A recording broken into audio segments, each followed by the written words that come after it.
Next morning, Kalki trudged on the path to the tavern with Bala. Arjun was left behind to take care of his mother. Are you sure, brother, it was him? Bala asked. Oh, I'm sure. He is no one but a. No, he is someone. I bet you on that. They reached the hill where the drunkard, Kripa, had been leaning against the rock, sleeping with a bunch of mugs around him. Kalki had even managed to bump into him once. He recalled how he had been walking from Lakshmi's home the day she had returned from Indragarh and had met him. That wasn't a coincidence. I followed him yesterday to this place. He was at your father's funeral, brother, away from the crowd. Such a coward. On the day of the fighting, he had hidden himself. My father wanted me to talk to him, for he knows something, Kalki said to Bala. I am sure my father didn't randomly pick him. He knew his name even. He said Kripa something. He said Kripa something. He paused. Let's see what he has to say in his defense. Things were all hazy for him until his eyes opened, and he found himself in a different atmosphere. It was cold, terribly, horrifically cold. Wrapping his lanky arms around his chest, Kripa came onto his feet. There was the sound of a crack underneath his feet, and he realized he was standing on ice. That's not nice. The chilly breeze made it worse for him as it distracted him. Carefully, he tiptoed to the edge. This is not what I expected. Well, you had your fun, he shouted to the skies, still precariously standing over the thin sheet of ice. You can help and rescue me, otherwise I will die of cold, mate. And then the ice broke at the edge, plunging into the freezing water below. Kripa pulled away and slowly made his way towards the solid layer of ice, where he saw a figure standing. Towering and bulky, the figure had a tiger skin wrapped around him, with an axe hanging from his back. His long hair was matted. You always have your fun, mate, Kripa remarked. But stop calling me in these dreams. All right, it gets all heavy and hurts. The figure stayed there, silent, nostrils flaring. What do you want, Bhargav? I showed you the battle, right? We saw what he did. He's the one. Kripa's voice had changed. It had become stern and deeper. You can speak normally. Kripa sighed. You have no idea how much energy it takes to get in your head, and it isn't the most pleasant place to begin with. Bhargav Ram walked, while Kripa struggled to follow. In front of him, Kripa looked older and dirtier. There was something about Bhargav, a sense of grandeur and majesty. I never allowed that. Do you think I have a choice? Since your nephew has gone astray, away from his destiny, you are the only one I can count on. Bhargav sat on the ice platform, which he had conjured up, harnessing the energy of Soma. In his defense, he was never supposed to follow a destiny. After that curse and all, the poor kid. Bhargav laid his palms flat. No, he was promised the heavens if he would agree to it and follow it. But he didn't. And he's hiding. He could be a far greater problem than Adharm right now. He was last seen in the temple of Shiva. Kripa's blood ran cold. I thought I had blocked that place well. Apparently you didn't. He found it. Bhargav stamped his feet, and a deep crack formed on the icy floor. Kripa's heart skipped a beat. If he gets his hand on the sword of Shiva, we are in great trouble. We are still stuck with the hero you think he is. Kripa shook his head. He is, and I can feel it. You saw it for yourself. I was right there, showing you everything. I saw what he did, but he's weak. Bhargav listlessly remarked. How will he defeat the prophetic evil? No one so emotional should be allowed to be Dharm in the first place. I don't know what the gods planned for him to do. Kripa shook his head. No, I see the greater good in him. You call it emotional, mate, but I call it strength. For no good comes with cold calculations, mind you. Lord Bhargav Ram turned. He walked towards Kripa. Says the man who orchestrated all of this. Weren't you the one who paid the mlechas into kidnapping the boy's father so he would show what he's really capable of, and then backstabbed the mlechas, who didn't know what was coming for them, all the time consistently making use of your nom de plume and using middlemen to do your work? Kripa's heart sunk. I did it at your command. Don't blame me. I work for you. At least it worked. We didn't wait all this time for nothing. Eh, my friend? I'm not your friend. Bhargav furrowed his brows. I sense great awakening of the Adhan. Soon we will face an adversary. I wonder if the fates are playing games with us. We had tried so much for the prophecy to not start, but the fates bypassed us and made us their prey. I didn't want the age of Adharm to start, but now I feel it is about to. I was one day late. I know, Kripa nodded. Otherwise we wouldn't have Adharm as of now, Kripa said.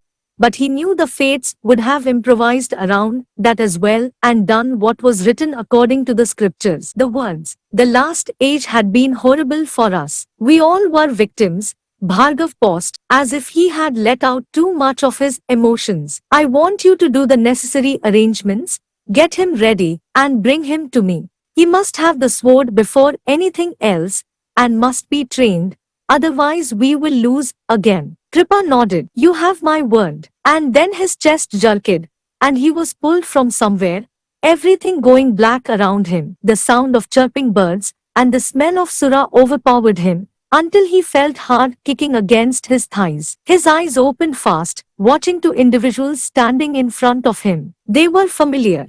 He was away from the ice and the coldness. It was something about snow and the north that horrified him, especially the mortifying lopsided and jagged hills. Kalki had a parrot sitting on his shoulder, which was odd but made sense. At least, it followed the words, what it said. He's the real deal, thank God. No more searching for the hero anymore. He sighed with a grin on his face. This was the triumphant return of the secret manipulator, Kripacharya. He wanted to congratulate himself. What in the heavens are you smiling about, drunkard? Wake up and speak to my friend. You have had enough sleep for today. Kalki knelt. He had a lot of scars, visible through his loose tunic. He had browner skin than most of the folks at Shambhala. We need to talk, he said, pursing his lips. I had figured so. Kripa stretched his arms, and then looked back at Kalki. Would it be weird if I tell you that I was just dreaming about you? And both the visitors shared a look of puzzlement with each other. You should leave, Kalki told Bala, as they reached the Soma caves. Thank you for coming. Are you sure? His thick, hoarse voice blurted. Yes, I am. I need to deal with this alone. Go back and see if my mother needs any help. Bala nodded in understanding, and then went off with his make dangling from his shoulders. Kalki smiled as he realized he was one of the few friends around. Kalki turned to face Kripa, who was standing gazing at the wonderful orchids that circled the Soma caves, whose exterior had been blocked by a huge boulder. Why did you bring me here? You asked me how your father knew me. Well, this is where we met for the first time. He laid his hands out. He was a neat fellow, mate, and a worried man at the time I met him. He paused. It was before you were born, or at least, you were about to be born. How old are you? Kalki asked. More than 100, but I have lost count now. How is that possible? You drink like it's the end tomorrow. Kripa smiled indulgently. Because I have been gifted, though the correct term would be endowed. Endowed? Yes, he said. You believe this is the only age we live in, full of peace and chaos. No, there were a lot of yugs, or ages to be precise, and I was in one of them, the last of it. I had saved plenty of lives, and I had been endowed by the last avatar. A chance at immortality. Kalki couldn't believe his ears. He had read about immortals, the ones who would live on forever. The endowed are also known as the Chiranjeevs. That's impossible. So is your strength, mate. Kripa grinned cheekily. Don't think I have not noticed that. Arjun, your brother, must be burning to ask the question. How can his brother withstand multiple arrows without dying? Kalki felt embarrassed. The look of suspicion had crossed Arjun's face, and even the other villagers who had witnessed the miracle. We don't live in an ordinary world, mate. Not anymore, not since the ancients have died down, and the breaking has happened. The words were just flying over his head. How do you know my father? Let me start from the beginning. He sat cross-legged on the ground. Every yug has dharma, the hero, and adharma, the evil. The last age, where I had played a prominent part, had had a vicious war. It had a hero named Lord Govind. Kalki was mesmerized, for he recalled the name. It was during the history lesson that he had heard about the valor of Lord Govind, a strange advisor to the kings of Aryavat, who had helped them in winning the Mahayuddha. They were all history. He was the avatar of Lord Narayan, or in simple words, Lord Vishnu, the god of all gods. Kripa smiled. Or at least he thought he was. I never believed the man. They are all bogus, you see. The scriptures say that Narayan, when he had departed from Ilavarti, had promised to return in every age, when evil would strike in a different form. He would become the avatar. I don't know how true that is. I choose not to believe in this, as I feel Govind chose his own path rather than following the path of Narayan. I will come to the reasoning behind it. He paused. Lord Govind had given me and my FR, not friend, but yes, an accomplice, a sacred duty of never letting this age come again. He didn't believe in the prophecies, or the chosen ones. He felt it was stupid. He wanted to end the cause of all evil, Somas. He felt Somas were what made the heroes and madmen, and he felt was best to end the line of madmen if it meant sacrificing a hero of this age. He signaled over to the caves. He wanted me to stop it with my nephew and my accomplice. My accomplice had to undergo severe penance for he had committed a great crime,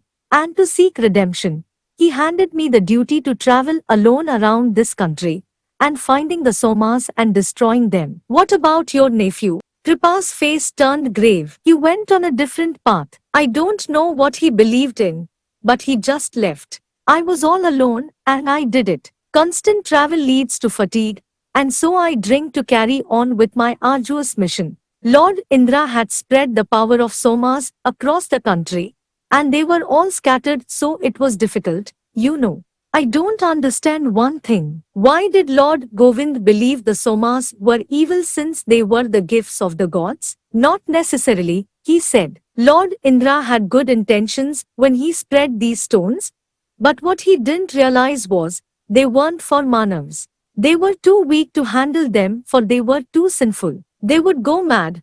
They would make people crazy. That's why the last Yug had a Mahayuddha. It was because many had inhaled the Soma fragrance. That's why Govind didn't want people to have it anymore. Did he have it? Yes. How didn't he go mad? Kripa thoughtfully contemplated. I'm not sure about that. We aren't. The spiritual side says that there are the Dharma and Adharma, the only two entities in each yug who can take the power of Somas and use it for good and evil practices, respectively. And science says some are just built better immunologically. They have better genes or better frames to withstand it, with better mental faculties. We don't have a definitive answer to this question. So the Adharm can also withstand the power of Soma? Yes. Did you find him? Not as of now. But my accomplice says he's close to getting him. What about the Dharm? Did you find? Wait a minute. Kalki narrowed his eyes as Kripa continued to smile at him. You think I'm Dharm? Kripa nodded. Now comes your father in the picture. I had traveled across the country to reach this godforsaken place. I reached and realized here were the Soma caves. I knew I had to do something, so I decided to close them. Kalki looked at the mounds of rock. How did you do that? I have my tricks. Kripa smiled. There are some chemical mixtures that can lead to a blast. I will teach you sometime. He paused. I had done my job when I was attacked by a figure. He hit me and scolded me for doing this, and I stopped him, trapping him using his own strength against him. He wasn't a fighter, I could tell, but his arms were strong. He was your father.